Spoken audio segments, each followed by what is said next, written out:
Money Talks by Dick Baldwin. On Wednesday evening, August the 4th, a vampire will visit. Welcome him into your home. It is advisable to remove reflective items such as mirrors and all religious icons from your person and the immediate area of reception. There were no flyers, not even a prepaid reply envelope, just the single sheet of cream-colored stationery without a letterhead. The message typed dead center of the page, folded neatly in thirds, and tucked squarely into the number 10 envelope. Boyer reread it, regarding the fact that in this enlightened era, rich with tangible wonders like wafer-thin calculators, kids' toys with electronic brains, and vast computer reliance systems, belief in boogeymen was as antiquated as believing in God. But he reread it anyway, sitting in his sunken living room, leaning back on the comfortable Saporiti Italia sofa. The room was furnished in Missoni fabrics, and the late afternoon sunlight coming through the expansive picture window played wonderfully off the material, giving it all a rich, warm glow. Boyer himself was still dressed from work, gray Oscar de la Renta suit, pale blue Ives St. Laurent shirt with pencil-striped Pierre Cardin tie. He was a man in his 30s who carried himself well even at home, reading over the mail. This particular letter had been at the bottom of a stack of Charity Club newsletters and parchment-like store sale circulars left on the sofa's end table for him.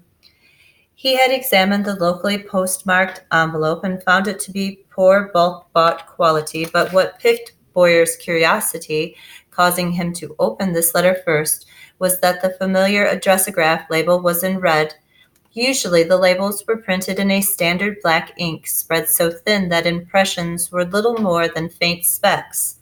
The red ink was a neat angle, he thought, and knew, even before he sliced the flap, that this was an unusual piece of junk mail.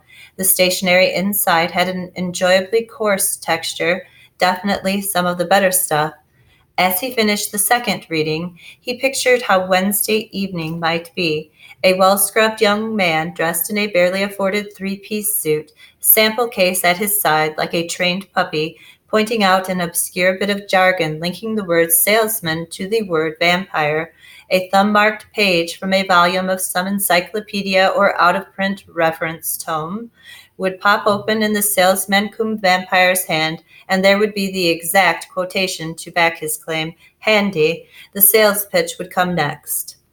Boyer grinned, like a child discovering the hidden cookie jar. He knew the sales game. You can't sell a salesman. Still, the approach was different, unique in fact. He admired the technique, the style, because money talks when used on eye-catching devices for tenuous selling ventures. Wednesday evening would be interesting. Wednesday afternoon was hot.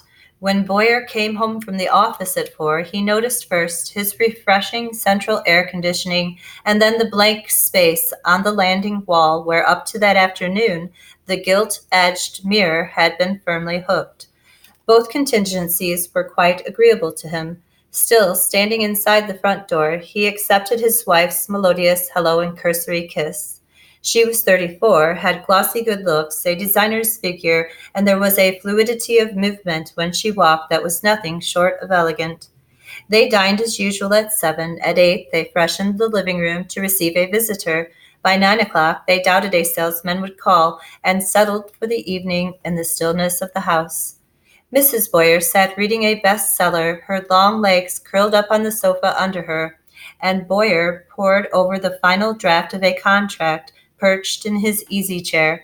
At 10:30, there was a knock at their door. Mrs. Boyer was so startled by its suddenness, she nearly bit her tongue. Boyer stepped authoritatively up the riser onto the landing, straightening his tie automatically in the spot where the mirror should be. Mrs. Boyer slipped into her shoes and stayed behind, primping her hair as Boyer opened the door. Outside, in the pale moonlight, stood a tall figure. Boyer could see the street lamp across the way outlined through the long and loose coat the caller wore. A balaclava covered both head and lower portion of the face, so that only red eyes, flecked with silver, shone out of sockets set deep in cold, white skin. There wasn't a doubt. in Boyer's mind that this was not a salesman. He stepped back into the protection of the house. The caller did not move, but silently stood in the doorway. "Hello," Mrs. Boyer called brightly from the living room. She started up the landing. "Do come in and—" There was a catch in her smooth voice as the visitor entered. Still without a word, the newcomer took his hand from his pocket. It was a pasty-looking, claw-like thing with which he effortlessly closed the door behind him, effecting a force that made the picture window rattle. He unfastened his coat, which then slid down to the floor. Underneath, his clothes were stale and of a style indescribably old. The headgear followed to rest on top of the coat. There were no eyebrows or hair on his mounded head, although there were remnants of what might have been hair hanging down over ears that were lupine. His nose was beaked, his mouth canine. He was extraordinarily thin and looked cold and hungry. "Good evening," he said finally, his voice deep and vapory. He gestured toward the living room with a cordial wave of his hand. The Boyers edged in, pressed together, their hands slightly touching. The guest followed. They backed to the sofa and stood unsure of what to do. "You are the Boyers," he said rather than asked, drawing a notepad from inside his decrepit jacket. Their attention was riveted on the gaunt figure at the foot of their coffee table. Boyer nodded. "Sit down," he invited them. They sat. To Boyer, this was inconceivable. It could not be true that a vampire was in his house checking his name off a list. Yet, he tried to speak, but seemed as if he were talking inside a vacuum. He asked about the mailing list. The guest smiled. "Oh, yes. Mass communication. It benefits everyone, don't you agree? Progress is very important to survival and is especially helpful to me when coupled with your mortal's desire to believe only what your puny intellects dictate as truth. A simple letter of introduction opens wide the door of your skepticism and drops what remains of your protective shield of belief. You ask yourself why I would bother with exchange of remuneration for paper and postage. I have lackeys to handle that. My hands are never soiled. What concerns me are the host of names at my disposal." He replaced the well-used notepad inside his pocket. "But why?" Boyer managed to ask. "A reasonable question. For countless years, centuries, I have done little more than beg and use devious methods of mind control to gain entrance into hovels such as this for the purpose of fulfilling my hunger. I have been at the mercy of the dawn and those of your kind knowledgeable enough to destroy me. I have survived at times poorly, finding sustenance only on crude animal life, inferior by anyone's standard. 30 years ago, the last descendant of the last vampire hunter left your plane and with him took the remaining link of belief in my race. This loss of belief has become chief bastion of my power and the sole reason I have flourished. But I weary of the demeaning devices I must employ for fresh pap. I wish to retire to an easy existence, and what could be easier, more trouble-free, and more fulfilling than the method I have chosen? Once invited, I am free to return as often as I need, and offsetting my calls with other hosts assures time between visits for replenishing supplies. I would not want my visits to be too draining." Eyes downcast to the coffee table, Boyer saw a grim future reflected back in fear-filled eyes. He sensed once the vampire took possession, they would be lost. There must be a way to rid his house of this unwanted guest, or at least buy time until dawn and tomorrow, cash bonds, empty bank accounts, sell the house and leave no forwarding address, perhaps settle in Mexico. There were three things he knew about the vampire. One was the warning to remove reflective objects before the visit. This connoted a fear or weakness. Then there was the caution about religious items, another fear. The third was the vampire's stated dread of dawn, which brought Boyer back to the problem of delaying the monster. The landing mirror was, of course, taken down to humor the expected salesman and the only religious artifact in the house was a cross his wife hadn't worn for years.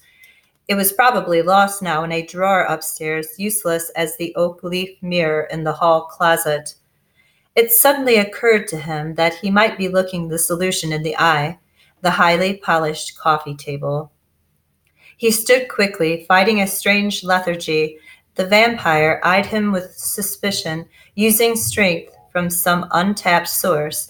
Boyer upended the heavy mahogany table to face the adversary. Magazines, cut glass bowls, and ashtrays, as well as an oversized art book, slid down the slick wood to lay at the vampire's feet. Mrs. Boyer reacted with horror when she saw that the finish reflected no trace of the gaunt figure. She shuddered back against the sofa, then pushed further, curling protectively as a flash of white, clawing flesh sliced through the air. The table was now nothing more than a pile of rubble. That was exceptionally rude, Boyer. Fury glazed the marmoreal face. You annoy me. Boyer, stunned, turned to his wife and noticed the pendant which had tumbled outside her blouse. It was the tiny cross hanging on a thin gold chain. He knew instantly she must have worn it in the same attitude that prompted him to have the mirror removed. He felt a surge of hope. Boyer snatched the chain from around her neck, breaking the delicate clasp, and holding the ridiculously small crucifix outstretched, rushed toward the vampire. Air thickened and lights hazed. Time stood stock still, and there was a pure soundlessness not even the beat of two human hearts could penetrate. Blazing cold radiated from the figure in the Boyers' living room. The vampire reached out his hand, and the cross seemed to twist from Boyer's grasp into it. Besides loss of belief in my race, another stronghold I possess is the complete disintegration of mortals' religious faith. He closed his hand, then released a lump of jagged metal to the floor. It was never crosses or stars of David or sacred cows, you see. It was the faith behind them which held power over me, and because you have faith in nothing, they are nothing more than detested objects, irritating baubles which disgust me. Now I hunger for rich male blood. Boyer searched his brain for a ploy or weapon, a way out. The vampire advanced, grinning, an eternity of hell, with glazed fangs. Boyer backed recklessly into his stereo unit. Look, he said wildly, leave me alone. I can make it worth your while. I have money. Insanely, he tore bills from his wallet. The vampire halted. Lots of money, Boyer cried, thrusting 20s and 10s and 5s forward, pushing them into a clammy hand. There arose a shriek so laden with pain and rage that Boyer felt his hair hackle. The living room was swept with an explosion of moldy, frigid wind, sucking books from pine shelves and house plants from quaint wooden buckets. The picture window shattered outward. It happened so suddenly, Mr. and Mrs. Boyer did not immediately realize they were alone. End of Money Talks by Dick Baldwin.